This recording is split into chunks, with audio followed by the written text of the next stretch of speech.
So it's finished here at St James Park. Newcastle United 1, Fulham 2 in a bitterly disappointing afternoon for Eddie Howe's side. They came into this game obviously with a big week in store, with obviously Arsenal in the Carabao Cup and then Birmingham City in the FA Cup to come next weekend, and you'd hope that they would get some confidence from a good display here and 3 points, but that didn't happen. Fulham ran out 2-1 winners after overturning a 1-0 deficit at half time, and they were better than Newcastle. That's just pretty simple. Fulham were the better team and deserved to win. Newcastle made them the better team by not being at their very best. They had a lacklustre second half, and it was really disappointing. It goes back to games like you saw against West Ham, Brighton, Bournemouth, earlier this year. Them home games, it's another disappointing performance to add to that.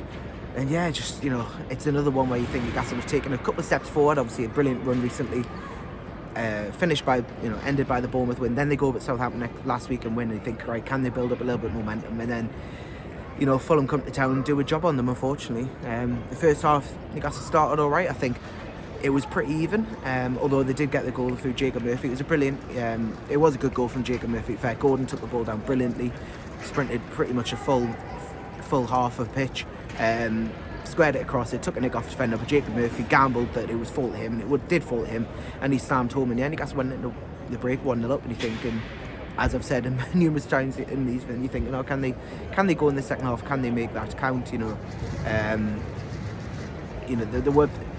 is a hard one to dissect straight after the game, because at that point you do think maybe they were on top, and maybe a draw would have been the correct result at half time. But after the second half, there was no doubt Fulham deserved their 2 goals. I don't know what happened at half time, whether Newcastle thought the game had won, or they just took the foot off the gas and left Fulham back into it.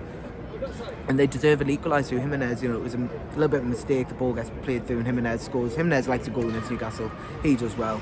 It's a setback, and then you again asking Newcastle to react. They had a couple of chances. Tino had an opportunity. He went through. They had a couple of other shots. Sandro Tonali hit the bar from 30 yards, although there's, we don't know whether that'll have been ruled out because of offside in the build-up. But that was a hell of a shot. And then Isak hit the bar again with a curling effort. But Fulham then took the lead through Rodrigo Muniz. It was poor defending from a free kick.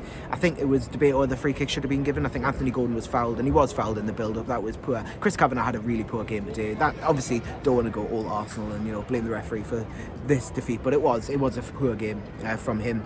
And Fulham score, as I said, Rodrigo Muniz from the free kick. He just wasn't picked up. I don't know who was meant to mark him. I haven't seen it again, but he just seemed to be free at the near post to flick the free kick past Dubravka, and that was it. 2-1, and Newcastle didn't really look like come back. Their substitutes didn't work. Whatever Eddie Howe tried didn't work. Joe Willock was brought on. He was one of the first substitutes along with Kieran Trippier. They replaced Livramento and Joe Linton. At that point, Joe Linton had been through the walls and picked up a good gun, so it wasn't really surprising to see Joe Willock come on at that point. But then he had a not very good game, Joe Willock. I'm sure you'll see my colleague Dom Sker's ratings. He wasn't one of Newcastle's better players. He's probably one of the worst on the pitch. They tried more subs at the end. Miley came on, Asula came on, Lloyd Kelly came on for Lewis Hall. It didn't work. Newcastle looked disjointed. Didn't really have a chance to get back into the game. And they ran out. They're very disappointing. Boos for the referee at full time, smattering of boos, whether that was for the referee or the players, whatever. But I don't think there wasn't. St James Park certainly didn't turn on the team, but it felt like it was another disappointing day. And I'd say it just feels like 1 step forward, 2 steps back. Speaking quarter of an hour, 20 minutes after the match, that's how it feels now. I could be speaking to you, after Wednesday, and actually it doesn't really matter in the grand scheme of things because they're through to another Carabao Cup final. But with Nottingham Forest win earlier today, that's a big result for them. They're going to start losing ground potentially in this race of the Champions League, and they can't afford to have too many bad results like this, especially with Forest, City and Liverpool to play later this month. So they're going to have to, hopefully, they're going to have a reaction against Arsenal. That 2-0 lead, as much as it's a 2-0 lead, it's looking dangerous, especially if Arsenal get a goal. So they have to figure out something the weekend. But enough about that. We'll talk about that plenty this week, I'm sure. But right now, they'd be licking their wounds. They'd be disappointed anyhow. We'll want to get a reaction from his team on Wednesday. And obviously, the small matter of deadline day on Monday night, we expect Newcastle to do very little. Whether this performance changes that, because they needed something off the bench. Of course, they've got Harvey Barnes and Callum Wilson injured, but unfortunately, whilst they're injured, this is the squad they're left to, and unless they're getting something in the transfer market, this is going to happen. This is what's going to happen. They're not going to have anything from the bench, and they did look disjointed. Not sure what Eddie Howe can do in the future to fix that. Whether his subs needs to do something. I don't know whether he changed too much. There's lots of reasons for it, but as ultimately Newcastle got beat today, very disappointing. And much like their Bournemouth game, by the way, they were very outplayed, outran out fought by Bournemouth. Don't think so much against Fulham. Their levels dropped, and Fulham would just well and capitalise on Newcastle having an off day. And yeah, it's a shame Newcastle United have to react to our Wednesday night after this defeat to Fulham.